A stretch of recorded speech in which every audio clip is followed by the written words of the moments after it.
Do you like worms? Do you like damage? Do you like dying?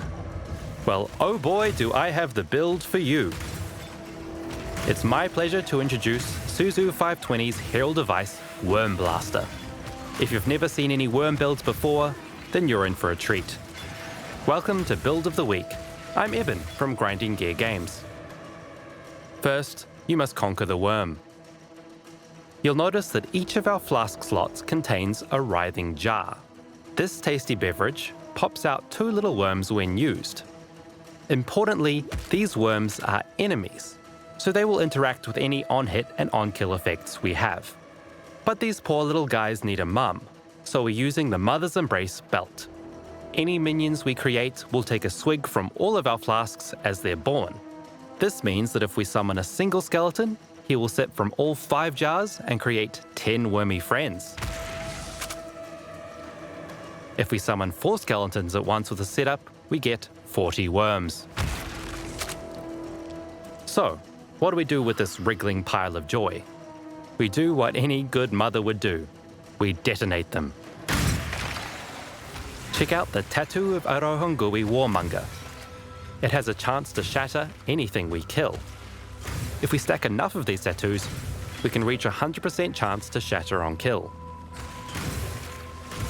Suzu520 discovered a devastating combo with these tattoos and Herald of Ice. When active, this Herald explodes shattered enemies. This means that we can create our own worm pile and step on them, shattering them and causing a chain reaction of 40 explosions. Nature is so beautiful. Of course, we can't let our flasks run dry. The spice must flow. To maintain flask charges, we're using the Soul of Rislatha. This Pantheon option provides 3 flask charges every 3 seconds, so long as we haven't used a flask recently. Fortunately for us, our minions are using the flasks, so we don't have to. The charge recovery from this Pantheon isn't interrupted. Additionally, we're using select passive clusters to invest in charge gain, and cluster jewels for even more charge recovery.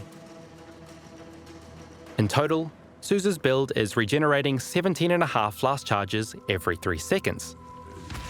Enough to spew out worms with alarming regularity. The trick to making all this work, however, is scaling damage. The Herald device explosions do not scale with spell damage, so we have to find other creative ways to invest in the skill. Generic damage, elemental damage, and crit are the way to go. Suzu has identified a few key uniques that really help us out. The Annihilating Light triples our elemental damage at the cost of resists, but resists are a crutch for bad players, so that doesn't bother us at all. Calamitous Visions is a unique jewel that provides the Lone Messenger Keystone. From this, we get a juicy 100% more damage to our Herald of Ice. This prevents the use of other heralds, but they're not helping us anyhow. Suzu is also using Heat Shiver. This handy hat lets us use our cold damage to also deal fire damage, adding another layer of scaling. To scale cold damage, we can grab the Cold Mastery that causes enemies we shatter to spread frost.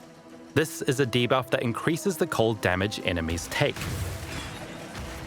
Suzu also uses the Bone Chill support, again increasing the cold damage enemies take. Combined with a robust curse setup, we start to hit very hard. But what about crit?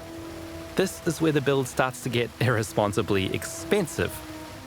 But the worm is life, the Emperor has spoken. Suzu is using 3 Voices jewels. These costly items allow us to really build out our own passive tree, investing in all the types of damage that help us. Importantly, Suzu has allocated several instances of self-fulfilling prophecy, the notable that grants crit chance to heralds. Yum. Those expensive clusters also allow us to boost our area of effect, which would otherwise be limited. Herald device doesn't get any bigger as it reaches higher gem levels. The cherry on top of all of this is the nonsense on the tree right here. First, we're using the jewel Impossible Escape. which lets us allocate passives in the radius of a particular keystone without pathing to them. In our case, it's the keystone Pain Attunement, over here near the Witch starting area. But we're not actually interested in Pain Attunement or the passives around it. Instead, we're inserting the Elegant Hubris Timeless Jewel into the mix. Timeless jewels alter the passives around them. In this case, Elegant Hubris turns each of these notables into a 10% generic damage boost per frenzy charge or power charge. If we go ahead and grab all those notables, we're getting a huge damage boost from all the charges that this build has, something like 440% increased damage. It's also worth mentioning that Pain Attunement gets turned into Supreme Ostentation that lets us ignore attribute requirements on our gear. Suzu has then used all the small passives for tattoos instead of attributes. Your best defense is to let go of your fear. Fear is the mind killer. Fear is the little death that brings total obliteration. I will face my fear. I will permit it to pass over me and through me. And when it has gone past, I will turn the inner eye to see its path. Where the fear has gone, there will be nothing. Only I will remain. And a portal, which I've got linked to cast on death. Suzu520 has created a beautiful meme glass cannon build. In their words, with great power comes no survivability.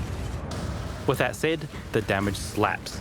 If you have some skill in dodging, it's possible to defeat uber bosses with nothing but your worms and your wits. Thanks to Suzu and friends for their contribution. Be sure to check out their guide, linked in the description below. Here's all the microtransactions we use to do this character justice. And for your viewing pleasure, here's what the worm detonation looks like with each of the different Herald skins available. See you next time.